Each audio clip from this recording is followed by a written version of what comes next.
Evangelho de João, no capítulo 6, a partir do verso 66. Daquela hora em diante, muitos dos seus discípulos voltaram atrás e deixaram de segui-lo.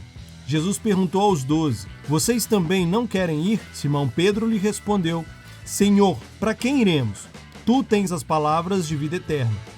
O que Jesus disse para que muitos dos seus seguidores o abandonassem, mas que motivou Simão Pedro a fazer a tão conhecida declaração, para onde nós iremos? Tu tens as palavras de vida eterna? Como nós reagimos diante de palavras duras que nos confrontam e revelam nossas maiores fraquezas? Vejamos o que Jesus pregou que foi tão ofensivo para algumas pessoas a ponto de elas deixarem de segui-lo. Mergulhe comigo em cada verso dessa conversa entre Jesus e os seus seguidores e vamos nos aprofundar na palavra do nosso Mestre.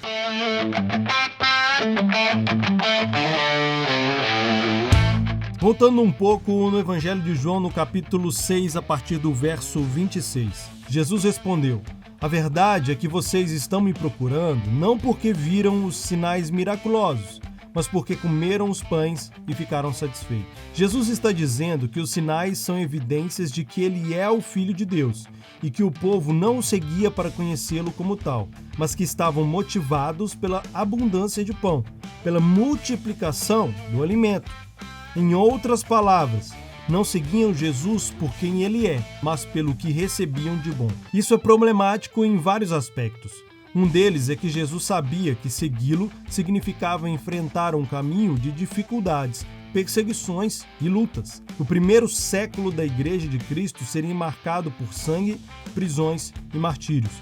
Como alguém que o seguia apenas pelo pão poderia suportar isso? No verso 27, não trabalhem pela comida que se estraga, mas pela comida que permanece para a vida eterna, a qual o Filho do Homem lhes dará.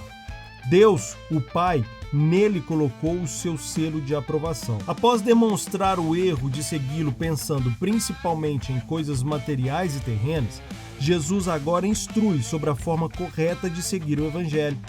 Ele ensina que as coisas deste mundo não são um fim em si mesmas. Ou seja, não trabalhar pela comida que se estraga não significa deixar de comer ou de trabalhar para se alimentar. Significa que as coisas desse mundo estão aí para serem usufruídas no seu tempo, mas não devem ser o motivo das nossas ações, pois existe um propósito muito maior do que qualquer coisa terrena. O ensino de Jesus faz total sentido, pois as coisas deste mundo são passageiras. O que você come agora sustenta você por apenas algumas horas, e logo você sente fome novamente. Enquanto que o que vem do alto, o que vem dele, jamais perecerá, mas permanecerá para sempre. Jesus corrige nossas motivações, direcionando-nos a buscar as coisas que permanecem para sempre, as quais são dadas por ele. Nosso principal objetivo deve ser a busca pelas coisas do alto, trabalhar em favor do reino de Deus e nos preocupar em acumular galardão, que é a nossa recompensa eterna pelo trabalho em favor do reino. Jesus veio para nos oferecer a vida eterna e tem toda a autoridade dada por Deus. O que ele nos comissiona a realizar deve ser nossa prioridade. Todas as outras coisas são secundárias e de menor importância. Mesmo possuindo e conquistando coisas comuns da vida, elas não são as mais importantes e não devem ocupar o topo das nossas prioridades. Vejamos outra palavra de Jesus nesse mesmo sentido, está em Mateus 6, a partir do verso 31. Portanto, não se preocupem dizendo o que vamos comer, ou o que vamos beber, ou o que vamos vestir, pois os pagãos é quem correm atrás dessas coisas. Mas o Pai Celestial sabe que vocês precisam delas. Busquem, pois, em primeiro lugar, o reino de Deus e a sua justiça, e todas essas coisas lhe serão acrescentadas. As palavras de Jesus não são contrárias à abundância de pão, nem ao fato de o crente ter o que comer, beber, vestir, comprar e vender, o que podemos chamar de prosperidade. Ele mesmo disse que sabe do que precisamos e que nos providenciará essas coisas. Mas cabe a nós priorizar o reino de Deus. Nesse contexto, Jesus está corrigindo a razão pela qual muitos o seguiam e reforçando que as necessidades desse mundo são acrescentadas pelo Pai. Paulo escreve aos Colossenses algo no mesmo sentido. Colossenses 3:1. Portanto, já que vocês ressuscitaram com Cristo, Procurem as coisas que são do alto, onde Cristo está assentado à direita de Deus. Mantenham o pensamento nas coisas do alto e não nas coisas terrenas. Voltando agora ao texto principal dessa mensagem. João 6, a partir do verso 28. Então lhe perguntaram: o que precisamos fazer para realizar as obras que Deus requer? Jesus respondeu: a obra de Deus é esta, crer naquele que ele enviou. Essa é a nossa missão primordial. É sobre isso que nossos pensamentos devem gastar sua maior energia. Embora pareça simples, crer que Jesus é o Messias implica crer em tudo que envolve sua encarnação, morte e ressurreição. Em outras palavras, é crer e obedecer a tudo que está nas Escrituras Sagradas. Crer em Jesus como Filho de Deus significa seguir um caminho de fé, onde não se pode ver, mas ainda assim se crê. Significa manter-se firme, mesmo quando tudo parece dar errado, mesmo em meio às maiores lutas, sejam de saúde, financeira, acadêmica ou familiar. Em qualquer situação, é crer que Deus ainda está no comando e que Ele nunca perderá sua majestade e poder. Crer em Jesus não se demonstra apenas com palavras, mas deve ser visível em atitudes, mudança de pensamento, vida e prioridades. Crer em Cristo significa não temer nem mesmo a morte e estar disposto a entregar a vida em favor do reino de Deus. João 6,32.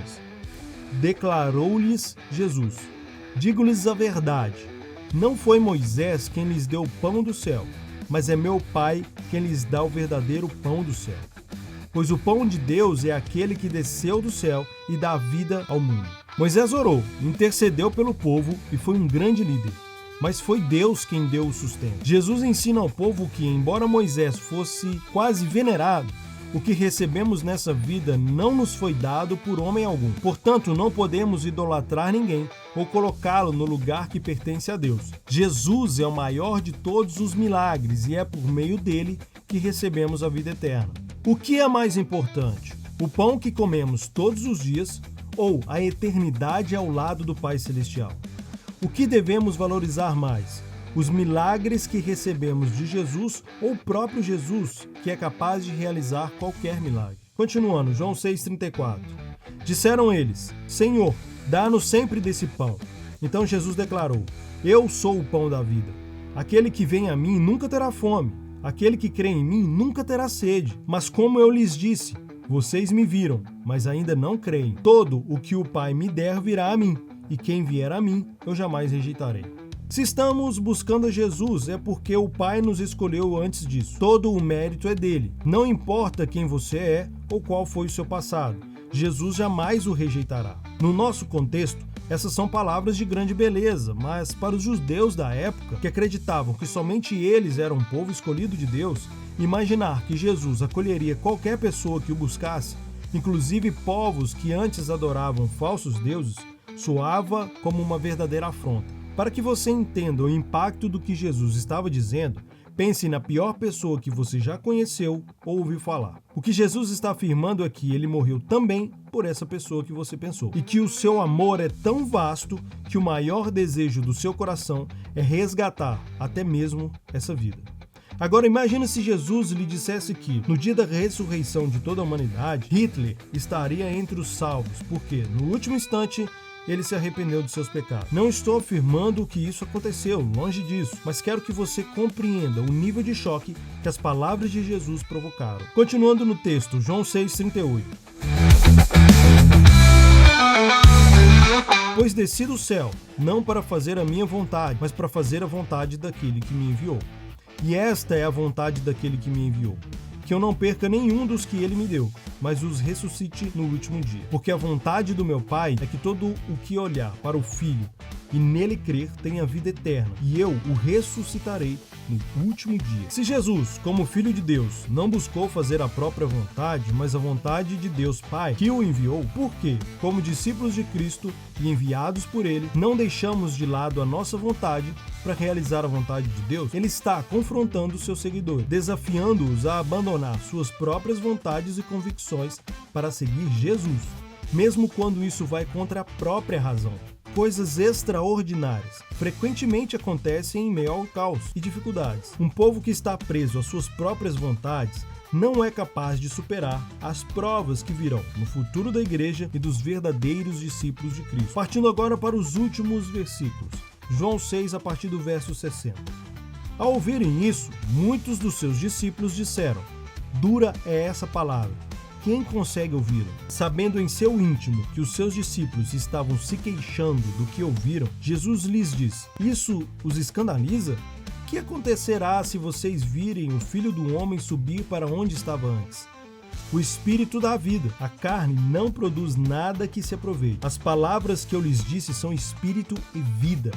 Contudo, há alguns de vocês que não creem, pois Jesus sabia desde o princípio quais deles não criam e quem o iria trair. E prosseguiu: "É por isso que eu lhes disse que ninguém pode vir a mim, a não ser que isso lhe seja dado pelo Pai."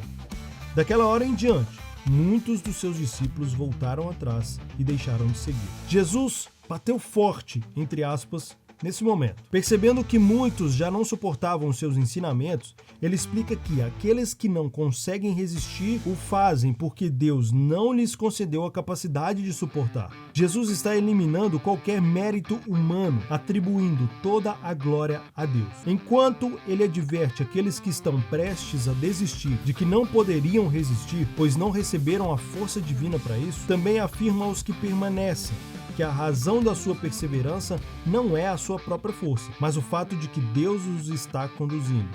O mérito não é deles, mas de Deus. Jesus está se dirigindo tanto aos que desistem quanto aos que permanecem. Cristo não amacia a mensagem, ele continua. João 6,67. Jesus perguntou aos 12: "Vocês também não querem ir?" Simão Pedro lhe respondeu: "Senhor, para quem iremos? Tu tens as palavras de vida eterna. Nós cremos e sabemos que és o Santo de Deus." Então Jesus respondeu: "Não fui eu que os escolhi, os 12? Todavia um de vocês é um diabo." Ele se referia a Judas, filho de Simão Iscariote, que embora fosse um dos 12, mais tarde haveria de trair. Jesus não aliviou com seus discípulos mais próximos. Após a grande maioria não suportar e se afastar, ele ainda deixa a porta aberta para quem quiser partir. Isso ocorre porque Jesus é autossuficiente. Embora deseja contar conosco para a realização da sua obra, ele não depende de nós. Temos a oportunidade de contribuir com o reino como um ato de graça divina, e é pela misericórdia de Deus que podemos participar de seus planos. Se você deseja ir embora, vá, pois Deus não precisa de você. Mas considere como Pedro: o que podemos encontrar longe de Deus, se somente Ele tem palavras de vida? Mesmo quando essas palavras são duras e confrontadoras, o propósito de Deus em cada uma delas é gerar vida. Desde a criação do universo, quando Deus criou a vida por meio da sua palavra, até hoje, as palavras de Jesus continuam a oferecer vida e vida eterna. Para finalizar, ser um discípulo de Jesus nunca foi fácil, mas vale a pena pagar o preço. Seus ensinamentos nos conduzem à correção, nos lembrando, em um contexto geral, de sempre colocar Jesus no centro de nossas vidas. Ele é quem sustenta todo o universo e deve ser o centro das nossas ações. Precisamos diariamente corrigir o curso da nossa vida, que por vezes se desvia da vontade do Pai. Seguir Jesus continua desafiador, mas apesar das dificuldades, seu fardo ainda é leve e seu jugo é suave, pois seus caminhos nos levam à vida eterna. Basta crer no Filho de Deus e mantê-lo como o centro das nossas vontades. Muitos abandonaram Jesus naqueles tempos por não suportarem sua doutrina. Hoje, muitos continuam abandonando a Cristo, embora nem sempre de forma clara. O que muitos fazem agora é retirar dos textos bíblicos apenas o que acaricia seu ego e desloca Jesus do centro, colocando o ser humano no lugar principal. Transformam a Bíblia e Deus em meros serventes que deveriam nos fornecer bênçãos, enquanto rejeitam as palavras de correção e alinhamento. Eu oro a Deus para que não estejamos entre os que abandonam Jesus, mas entre aqueles que permanecem firmes, reconhecendo que a palavra de vida eterna só pode ser encontrada em Jesus, o próprio Verbo de Deus. Que sejamos como Pedro e que Jesus realize grandes obras através de nossas vidas. Que cada momento de dificuldade e tribulação seja uma oportunidade para Deus nos fortalecer para aquilo que Ele deseja realizar em nós. Quais as algumas aplicações práticas para as nossas vidas. A primeira, precisamos reavaliar as nossas motivações. A nossa caminhada com Cristo deve estar firmada em quem Ele é e não no que podemos ganhar temporariamente. Devemos ter a convicção de que seguir a Jesus é para a vida eterna e não apenas para as bênçãos momentâneas. Segundo, nós precisamos persistir diante das duras palavras. Quando confrontados por ensinamentos difíceis ou por tribulações, devemos lembrar que as palavras de Jesus são vida. Elas não vêm para nos destruir, mas para nos corrigir e nos guiar ao propósito eterno. Terceiro, seguir o exemplo de Pedro. Mesmo que as palavras de Jesus sejam duras e o caminho com ele difícil, devemos ter a mesma confiança de Pedro. Só em Cristo encontramos a vida eterna. Mesmo se ao olhar para fora da presença de Deus pareça que vemos algo aparentemente melhor, precisamos reconhecer diariamente que somente ao lado de Cristo estaremos no caminho que realmente vale a pena viver e morrer. Se essa mensagem fez sentido para você, deixe um comentário, compartilhe com alguém que você ama e acesse as minhas redes sociais para mais conteúdo.